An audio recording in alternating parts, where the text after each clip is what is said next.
Rabun, welcome back to my channel dan selamat datang kembali di reading vlog section aku. Mungkin teman-teman menyadari bahwa backgroundnya berbeda karena memang aku lagi ada di tempat bude aku. Lebih tepatnya ini ada di tempat yang biasa buat jemur pakaian gitu. Karena aku lagi pengen mencari suasana yang sejuk, terus angin sepoi-sepoi dan enggak bising gitu loh, karena rumah aku kan pinggir jalan dan kebetulan jalan depan rumah aku tuh lagi ramai kendaraan lalu lalang gitu, jadi biar nggak keganggu ngontainya juga, makanya aku kesini.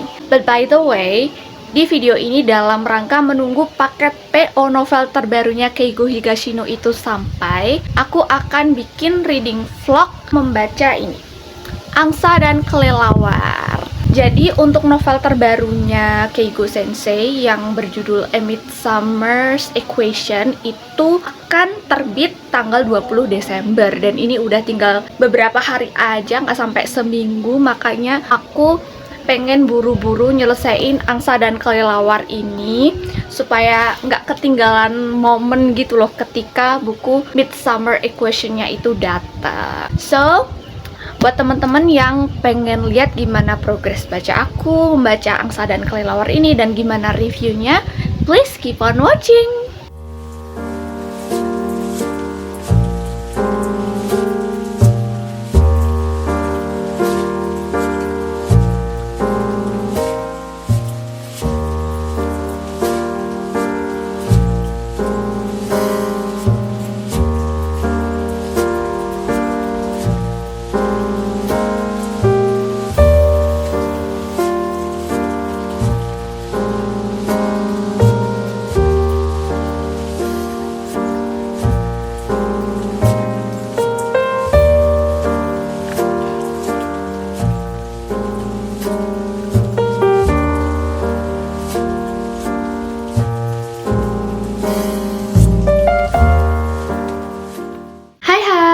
Jadi ini adalah update pertama dari reading progress Angsa dan Kelelawar. Aku baru membaca sampai halaman 102 dan untuk novel ini itu menceritakan tentang seorang pengacara bernama Shiraishi Kensuke yang ditemukan tewas tertusuk di dalam mobilnya. Setelah dilakukan penyelidikan kemudian diketahui bahwa pelakunya bernama Kuraki Tatsuro. Ini aku tidak spoiler karena di cover belakang ini sudah dijelaskan juga bahwa memang pembunuhnya itu adalah Kuraki.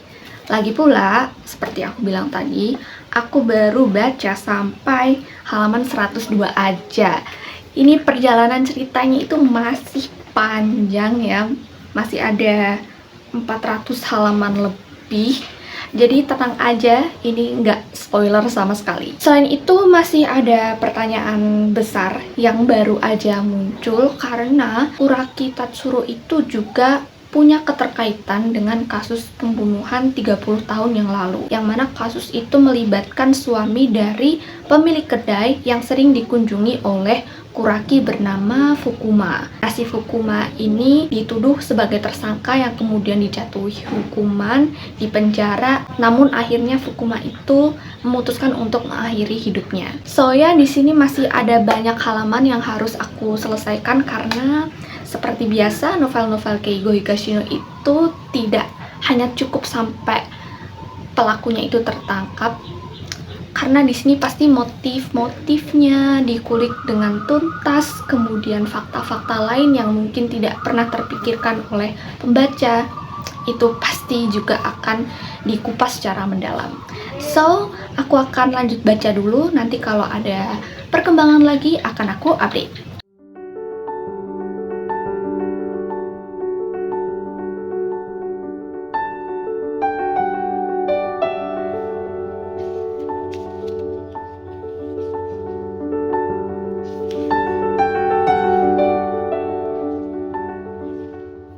Halo semuanya, kembali lagi di update reading progress Angsa dan Kelelawar karya Keigo Higashino.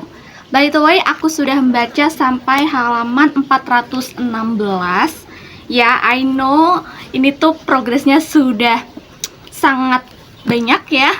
Tapi maaf banget, aku baru bisa update sekarang karena seperti biasa akhir tahun itu cukup hektik ya, karena again ada persiapan Natal juga, aku ada banyak latihan, terus juga di tempat aku tuh lagi ada event yang cukup gede gitu loh, event desa. Jadi orang-orang tuh lagi lumayan sibuk gitu. Tapi nggak apa-apa, disyukuri aja. And let's back to the topic. Kita bahas novelnya. Seperti yang teman-teman bisa lihat bahwa fisik dari buku ini tuh memang cukup tebal ya, karena di dalamnya pun juga alurnya slow pace dan premisnya cukup kompleks. Di sini kita tidak hanya dihadapkan pada penyelidikan kasus terbunuhnya pengacara bernama Shiraishi Kensuke yang ternyata berkaitan dengan kasus pembunuhan 30 tahun yang lalu, tapi di sini tuh malah masalahnya makin melebar karena anak korban dan juga anak terdakwa itu menemukan kejanggalan-kejanggalan dari kasus tersebut. Kemudian akhirnya karena mereka itu sama-sama menemukan kejanggalan, terus kayak merasa senasib sepenanggungan gitu loh, makanya mereka berdua itu memutuskan untuk bekerja sama mencari kebenaran yang sesungguhnya. Di samping itu, novel ini juga cukup menonjolkan bagaimana kondisi dari keluarga korban dan juga keluarga terdakwa atas dampak terjadinya kasus tersebut. Karena di sini sangat kelihatan sekali bagaimana kondisi psikis dari keluarga korban dan juga keluarga terdakwa. Kemudian Keigo Higashino Sensei itu juga selalu menyelipkan aspek-aspek kemanusiaan di dalamnya. Dan gak cukup sampai di situ, di buku ini tuh aku banyak dapat pengetahuan khususnya tentang proses penyelidikan dan juga persidangan. Nih, lihat ya, sampai anotasinya tuh ya cukup banyak.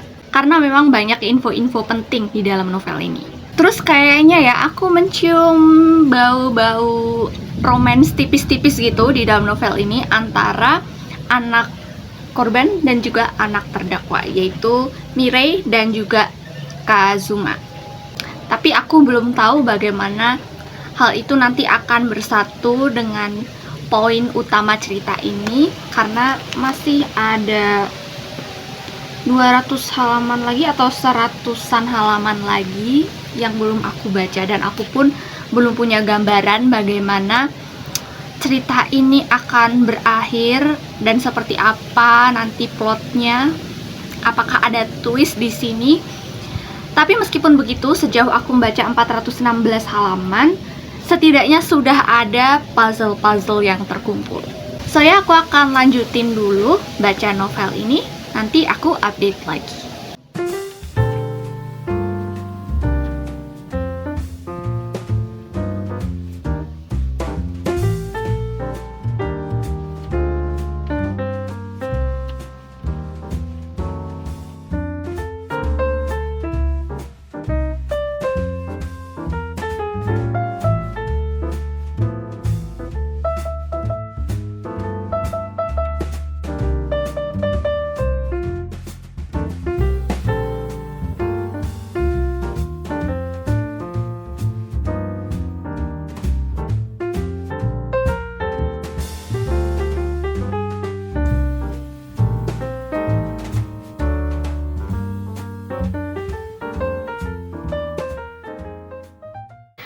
Guys, jadi aku sudah menyelesaikan buku Angsa dan Kelelawar Keigo Higashino, dan ini adalah update terakhir reading vlog buku ini.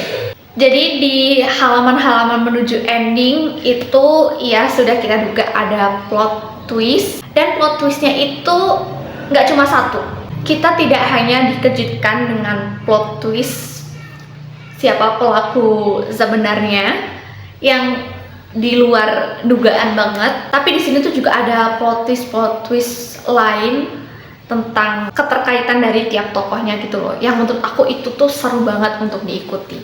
Jadi kesimpulannya, untuk novel ini aku suka karena premis ceritanya tuh meskipun bisa dibilang kasusnya itu rumit, tapi penyelidikannya itu sangat seru untuk diikuti. Meskipun memang di sini tuh ada beberapa bagian yang penjelasannya itu semacam dijelaskan berulang-ulang sehingga terkesan repetitif. Cuma di lain itu tuh Aku suka aspek-aspek di dalamnya. Aku suka bagaimana Keigo Higashino itu ngasih lihat ke pembaca bagaimana dampak dari kasus tersebut tidak hanya kepada keluarga korban tapi juga kepada keluarga pelaku. Selain itu aku juga suka bagaimana penulis ini menyisipkan nilai-nilai kemanusiaan di dalamnya sehingga pembaca itu jadi bisa menaruh semacam simpatik gitu loh dengan tokoh-tokoh di dalamnya. Dan seperti yang aku bilang di sini tuh ada hint romantis tipis-tipis, tapi itu tuh nggak overpowering, nggak menutupi genre utama di novel ini. Dan aku justru suka banget sih dengan romance tipis-tipis itu karena di sini tuh juga memberikan warna lain dan feel-nya lebih ngena. Jadi untuk novel Angsa dan Kelelawar ini aku kasih rate 4,8 dari 5 bintang karena emang seseru itu. And yep, I think that's all for today's video. Makasih buat teman-teman yang sudah nonton video ini sampai akhir. Semoga video ini bermanfaat dan bisa menambah referensi bacaan teman-teman. Kalau teman-teman suka video seperti ini, jangan lupa untuk klik like-nya, subscribe buat yang belum subscribe, nyalain lonceng notifikasinya supaya teman-teman gak ketinggalan video baru dari aku. Kalau teman-teman punya request, feel free juga untuk komen aja di kolom komen bawah. And I'll see you guys on my next video. Annyeong!